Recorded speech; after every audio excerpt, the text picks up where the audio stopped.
Best Supporting Actress race is shaped up with a mix of seasoned veterans and rising stars.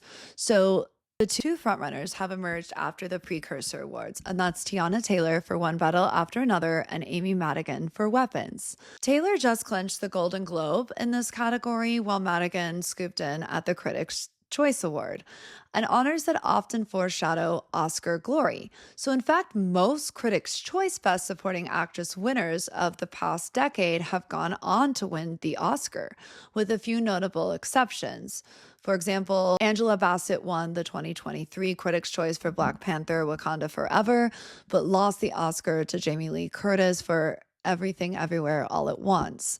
And even being snubbed by SAG or BAFTA isn't a deal breaker in momentum for the Oscars. So Regina King was famously missed for SAG and BAFTA, If Beale Street Could Talk, yet still won the 2019 Supporting Actress Oscar win for Golden Globe and Critics' Choice.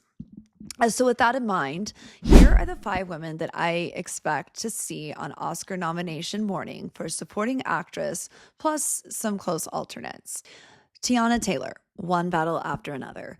Taylor has surged to the frontrunner status after winning the Golden Globe for her performance as a fiery revolutionary in One Battle After Another. Her Globe win, delivered in a tearful and impassioned speech, solidified her as a safe bet in this category.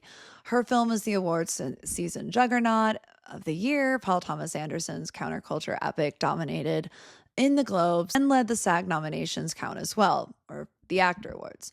Despite a brief controversy that took place earlier this week for some comments over Ye, formerly known as Kanye West, she has maintained broad support among voters, and I don't know how much that's going to factor in here.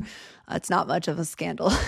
So as a charismatic multi-hyphenate who surprised even herself with the Golden Globes win, she has momentum, widespread industry goodwill behind her, and it would be a shock if Taylor doesn't secure an Oscar nod. That brings us to Amy Madigan in Weapons. So she's a veteran character actress. Madigan is enjoying a late career award surge for her turn as Aunt Gladys in the horror drama.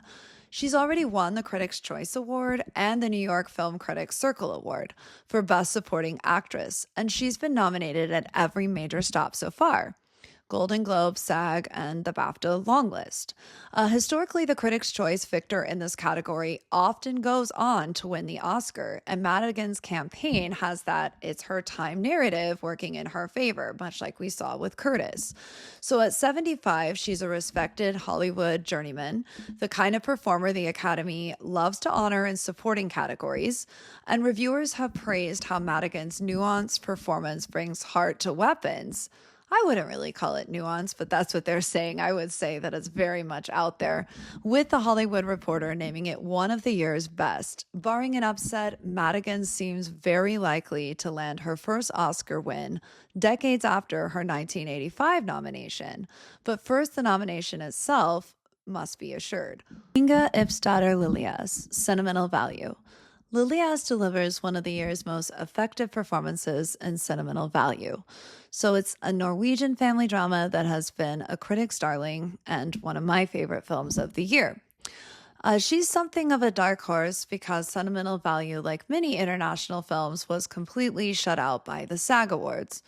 And this year, basically every international film was shut out of the Actors Awards. And yes, it's the Screen Actors Guild of America, but still. So that SAG snub was a blow to her campaign. But I think pundits are noting it mirrors the situation that Regina King faced a few years back. And Lilias did receive a Golden Globe nomination for her quietly powerful turn, playing a conflicted daughter torn between cultures. And even if she ultimately lost to Taylor, with Neon backing the film's Oscar punch, Lilias could rebound with Academy voters, who have a more international composition than the Screen Actors Guild. And if she secures a nod, it will underscore how beloved Sentimental Value truly is. This category often has one slot for a critically acclaimed subtitle performance, and Lilias is the heavyweight talent despite her limited U.S. name recognition. I think most people know who she is now, and she fits that bill. That brings us to Ariana Grande, Wicked for Good. Don't count Ariana out. She continues to defy the odds in the awards race despite Wicked for Good not having the momentum that the first film did last year. The pop superstar has still managed to earn a Actors Award nomination, a Golden Globe nomination, a Critics' Choice nomination, and likely BAFTA nods for her reprising her role as Glinda in the Wicked saga. A Wicked for Good, which is the second installment of this musical adaptation, hasn't garnered the raves that last year's first film did, but Granda still remains its sparkliest asset. She's hit every precursor, suggesting that she still has strong support and momentum within the industry. Voters may remember her show-stopping turn from last year and just carry that goodwill over.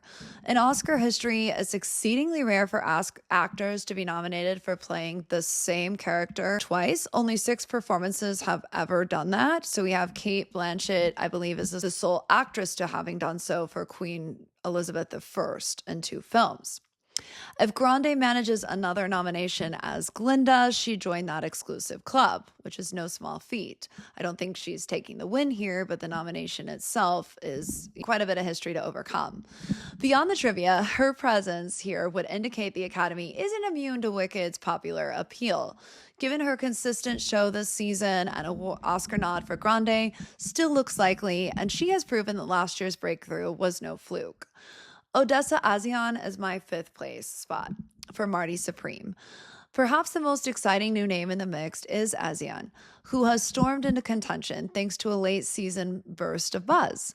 So Marty Supreme, Josh Safdie's offbeat ping pong epic, only opened at Christmas, but Azion's scene-stealing supporting role has made a fast impression.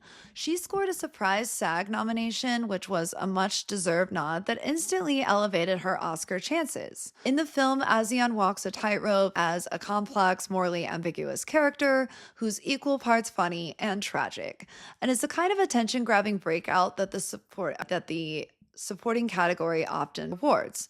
At just 25, Odessa comes from a Hollywood family. Her mother is actress Pamela Adlon, and she's been steadily building credits. But Marty Supreme is her true arrival. Voters who've caught up with this film have been wowed by her electric presence, even alongside heavyweights like Timothée Chalamet and Gwyneth Paltrow. If Azion makes the cut, she'd embody the Oscars penchant for discovering fresh ingenues in the supporting actress category. And we've seen they're not immune to nominating even very, very young actresses here. But on the bubble, keep an eye out for Wunmi Masuko for Sinners. We know that she's garnered a lot of respect thus far. The British actress wasn't widely predicted early on, but she has managed to enter in the conversation and a lot of people's top ballots for her fierce performance in Ryan Coogler's horror musical, indicating that she does have support. Osako is hovering in that 6th spot for me, threatening to displace one of the above 5 when Oscar nominations are announced. Some people are also still mentioning Gwyneth Paltrow, who is a former winner for Shakespeare in Love, and her making a comeback in Marty Supreme. And we also have Elle Fanning, Sentimental Value, as a long shot spoiler. And I think Elle Fanning really just needs a strong lead part to really secure a win with the Academy. She's been part of fantastic ensembles so far. We saw that with The Complete Unknown, and this year again with Sentimental Value. But what I find is ironic is that even in Sentimental Value, she talks about, or her character mentions how the film that Skarsgård is producing should not be in English, but, is her presence really relevant? And that was, brilliant, but I also think very telling potentially for the Oscars. And again, she just kind of, her role is not the standout performance that we saw with The Complete Unknown. But I mean, that used to be the hallmark of a good supporting actress. Now I feel like we have so many strong hitters in this category that are pulling force within the film that it makes it hard for somebody who's playing a true supporting role to be or to get that notice or recognition unless they have a really momentous monologue or something that makes them a standout here.